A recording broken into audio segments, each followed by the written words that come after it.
नमस्कार दोस्तों, स्वागत है आपका हमारे इस चैनल धूप धनुषी आरती में।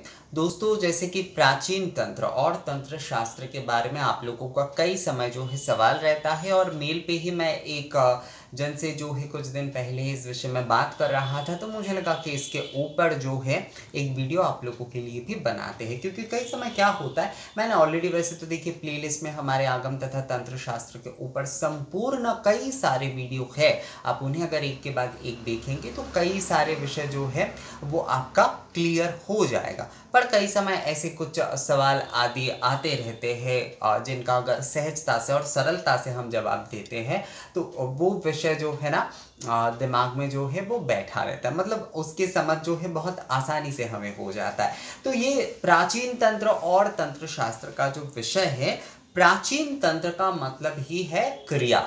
हम जो कुछ भी, मान लीजिए हम पंचोपचार की जो पूजा है, तो पंचोपचार में पूजा में हम तो गंध दे रहे, पुष्प दे रहे, धूप दीप नैवेद्य दे रहे हैं। अब ये देवता भेद में अलग हो जा रहे, किसी को रक्त चंदन दे रहे हैं, किसी को जो है बेलपत्र सहित जो है उनके प्रिय पुष्प आदि दे रहे हैं, धूप दे रहे हैं, उनके पसंद के धूप दे रहे हैं, दीप दे रहे हैं, उनके पसंद के नैवेद्य दे रहे हैं। तो ये जो विषय आदि है, ये जो मतलब ये जो भाग आप बोल सकते हैं कि विशेष रूप से उसे देखना, ये बाद में आया है। पर ये गंध देना, पुष्प देना, धूप दीप नैवेद्य आदि देना, मतलब पूजा की जो मूल विषय है, जो मूल भाव है, जो मूल विधि है, जो मूल क्रिया है, वो प्राचीन है। हम धूप दीप से आरती कर रहे हैं, हम जो है धूप दीप से आरती कर रहे हैं। तो ये जो हमारा प्रैक्टिस है, ये जो हमारी क्रिया है, ये हमारे प्राचीन है। हम धूप दीप से आरती कर रहे हैं। अब जो है किसी के विशेष के पूजन कर रहे हैं तो उनके पूजा में इस मंत्र आदि का प्रयोग करते हुए कुछ विधि आदि या फिर कुछ विषयों को और भी ज़्यादा उसके साथ जोड़कर जो है हम आरती आदि कर रहे हैं, तो वो हो जाता है विशेष। तो प्राचीन तंत्र शास्त्र, प्राचीन तंत्र शास्त्र नहीं, प्राचीन तंत्र और तंत्र शास्त्र। प्राचीन तंत्र क्यों? क्योंकि वहां पर केवल क्रिया हम कर रहे हैं, वहां पर क्रिया का मूल विषय है। यही जब शास्त्र रूप में संग्रहित हो रहे हैं प्राचीन तंत्र, इसीलिए प्राचीन तंत्र को श्रुति कहा जाता है, क्योंकि वो हम केवल अपनी प्रैक्टिस से कर रहे हैं। गुरु अपने शिष्य को जो है वो सिखा रहे हैं, वो हम एक दूसरे को देख कर सीख रहे हैं। जैसे हमारे घर पे भी देखिएगा, बचपन से जैसे कि दादी माँ आदि करते तो उन्हें देखकर ही जो है बच्चे आदि सीख जाते कि कैसे पूजा करना है, कैसे आरती करना है।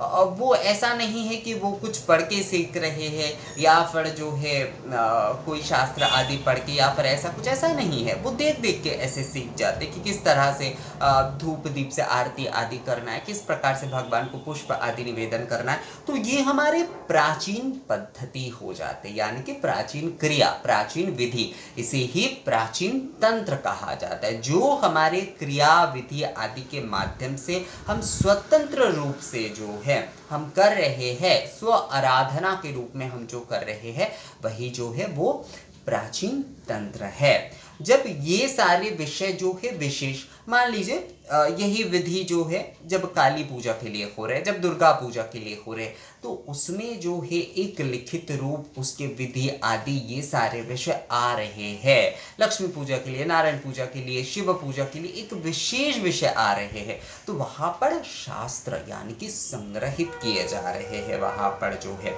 शास्त्र में श्रुति, जब तक वो विषय जो हमारे जो श्रुति के माध्यम से, जैसे वेद श्रुति है, क्योंकि वेद ज्ञान जो है, जो यज्ञ का ज्ञान जो है, यज्ञ कर्म कांड आदि भी जो है वो गुरु सिखाते थे, गुरु से देख देख कर जान कर वो सीखते थे, वो श्रुति थे।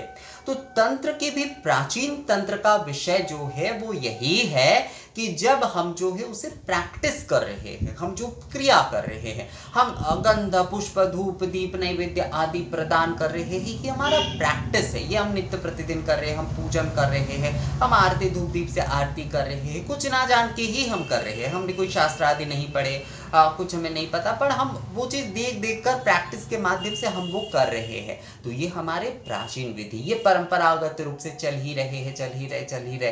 किसी को अगर मंत्र आदि भी नहीं पता है तो वो भी देखेगा, वो अपने परिवार के हिसाब से ही जो है आरती आदि विधि वो सीख ही जाता है।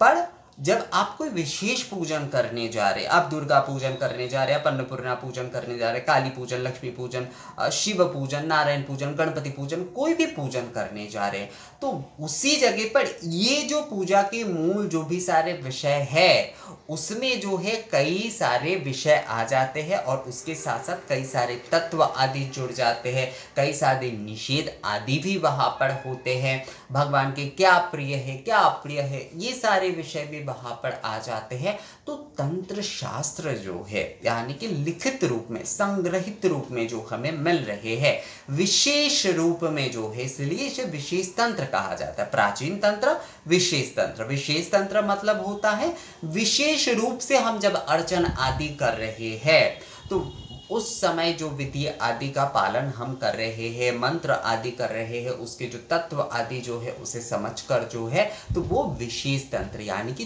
तंत्र शास्त्र हो जाता है। प्राचीन तंत्र जो है वो सभी जगह पर, मतलब प्राचीन तंत्र जो है वो प्रैक्टिस है। तो प्रैक्टिस जो हमारे अभ्यास जो है वो हमारे प्राचीन तंत्र है। इसे ही जब जो है विशेष रूप से हम कर रहे हैं तो वो तंत्र शास्त्र, संग्रहित कर रहे हैं तो वो तंत्र शास्त्र। पर मूल वही है, मूल प्राचीन तंत्र के विषय ही है। मूल हम जो है गंध पुष्प धूप दीप नैवेद्य से ही हम पूजन कर रहे हैं, पर वहां पर काली पूजा के हिसाब से हम कर रहे हैं, वहां पर दुर्गा पूजा के हिसाब से हम कर रहे हैं, लक्ष्मी पूजा के हिसाब से हम कर रहे हैं। तो वहां पर जो है वहां पर विशेष विधि और विशेष तत्व आदि आ जाते हैं, विशेष रूप आ जाते हैं उसका दोस्तों। पर मूल वही रहता है, मूल उसका प्राचीन तंत्र ही है, मूल उसका प्राचीन तंत्र ही है। पर उसमें तत्व आदि, ज्ञान आदि ये सारे विषय जो है ये मिलकर जो है वो विशेष हो जाते हैं। तो ये तंत्र शास्त्र कहलाता है। जब भी प्राचीन तंत्र की विधि आदि के साथ और भी कई सारे विषय जो संग्रहित हो रहे हैं, और ये जो है मतलब संग्रहित जब कोई भी विषय हो रहा है तो वो अनंत काल तक रहेगा। तो संग्रहित जब भी हो रहा है तो वो शास्त्र रूप में संग्रहित हो रहा है। पर विधि रूप में जब भी हम कर रहे हैं तो वो प्राचीन तंत्र का ही मूल विषय है। तो प्राचीन तंत्र और तंत्र शास्त्र में अगर आप अंतर की बात करें तो यही है कि प्राचीन तंत्र मतलब होता है प्रैक्टिस, जो हम ये धूप कर रहे हैं, दीप कर रहे हैं, हम पुष्पांजलि आदि कर रहे हैं, ये सारे के सारे प्राचीन तंत्र ही है, क्योंकि इसमें पूजा भावना, इसमें आरती आदि भावना यही विषय है, यही मूल विषय जो है कि हम आरती कर रहे हैं, पूजा कर रहे हैं, ये क्रिया विधि है। और यही क्रिया विधि जब विशेष रूप से संग्रहित हो रहे हैं, जब विशेष रूप में इसमें कई सारे और विषय आदि जुड़ रहे हैं तो वो शास्त्र रूप हो रहे हैं, यानी कि तंत्र शास्त्र हो रहे हैं।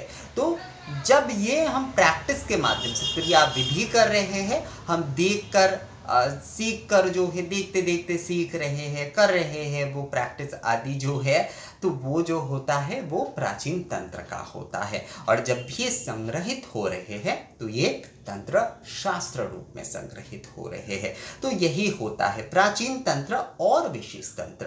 तंत्र की आगम की, देखिए आगम ही, आगम में जो मूल विषय, मैं आगम के बारे में आप लोगों को जैसे कि बताता हूँ, तंत्र शास्त्र जो कि आगम ही जिसके मूल है, मतलब ये विधि आदि जो है ये आगम है। तो प्राचीन तंत्र ही जो है आगम रूप में जो है तंत्र शास्त्र में संग्रहित हो रहे हैं। अब इसके साथ साथ यामल है, इसके साथ साथ विशेष आदि कई सारे विधि साधना आदि के और भी ज़्यादा तंत्र शास्त्र में जुड़ जाते। तो जब भी कोई संग्रहित या लिखित होते हैं कोई वस्तु तो उसमें कई सारे विषय जुड़ जाते हैं, पर मूल उसके जो है वो ये क्रिया विधि आदि ही है। हम जो है ये उपचार आदि के बिना, हम गंध पुष्प धूप दीप के बिना हम पूजा कैसे करेंगे?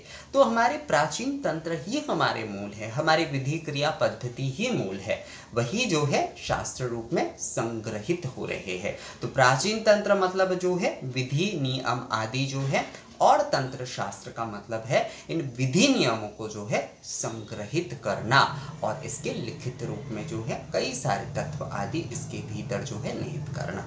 तो दोस्तों मुझे लगता है आप लोगों को ये विषय जो है समझ में आ गया है। तो इस विषय में अगर फिर भी आप लोगों का कोई सवाल आती है तो आप लोग मुझे कमेंट्स के जरिए या मेल करके भी पूछ सकते हैं। मिलते हैं आपसे अगली वीडियो में, तब तक के लिए नमस्कार।